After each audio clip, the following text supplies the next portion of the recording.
Evangelii praecones was an encyclical letter of Pope Pius XII about Catholic missions. In it, he described necessary improvements and changes, and the persecution of the Church in some parts of the world. The encyclical was issued in commemoration of the 25th anniversary of the encyclical Rerum Ecclesiae by his predecessor Pope Pius XI.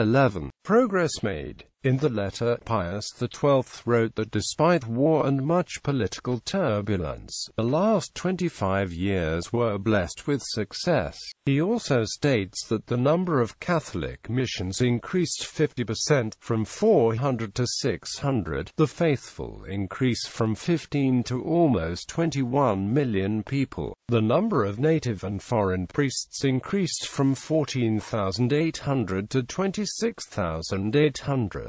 The letter further states that 25 years ago, all bishops were foreign-born, and by 1951, 88 bishops were nationals of the country. For instance, in Pakistan and in some parts of Africa, the ecclesiastical hierarchy was established. 3 plenary councils were held. In Indochina, Australia and India, minor seminaries have been greatly increased and strengthened. The number of those studying in major seminaries, which 25 years ago was only 1,770, was now 4,300. Moreover, many regional seminaries have been built. Future perspectives. The Church never saw missions as an end in themselves, like Maxima Melud of Benedict XV, and Rerum Ecclesiae of Pius XI.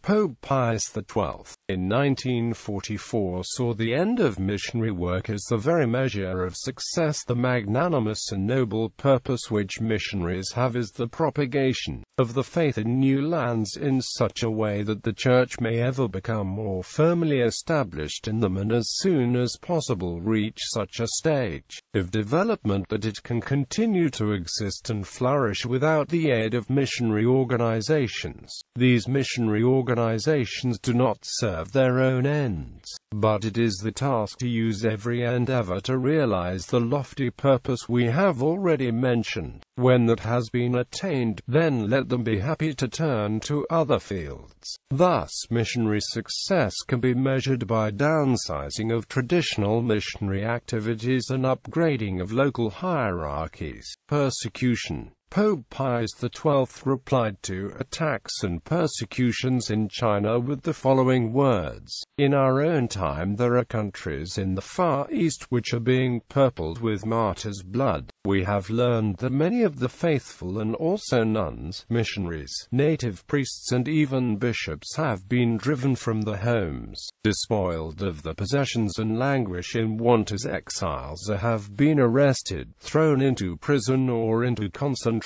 camps, or sometimes cruelly done to death, because they were devoutly attached to the faith. Our heart is overwhelmed with grief when we think of the hardships, suffering and death of these our beloved children. Not only do we love them with a fatherly love, but we reverence them with a fatherly veneration, since we are fully aware that the high sense of duty is sometimes crowned with martyrdom. Jesus Christ, the first martyr, said, 'If they have persecuted me, they will also persecute you.'" Cultural respect. The Pope had one more objective. The introduction of the Gospel does not mean the destruction of local cultures.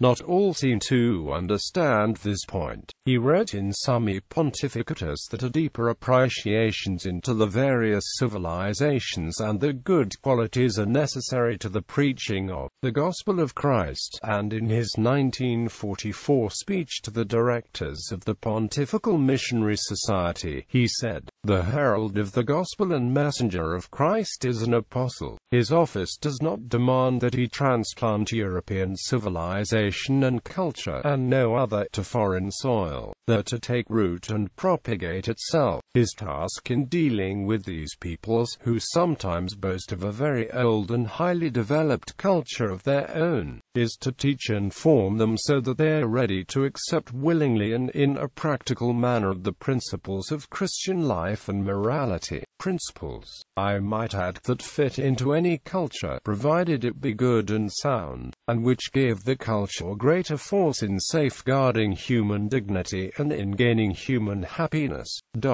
The Pope concluded his message by thanking the clergy and all the faithful to express to them particularly his gratitude for the personal and financial sacrifices for the missions. Yet the whole human race drove itself into two opposing camps, for Christ or against Christ. The human race is involved today in a supreme crisis, which will issue in its salvation by Christ, or in its dire destruction. The preachers of the gospel are using the talents and energy to extend the kingdom of Christ, but there are other preachers who, since they profess materialism and reject all hope of eternal happiness, are trying to drag men down to an abject condition.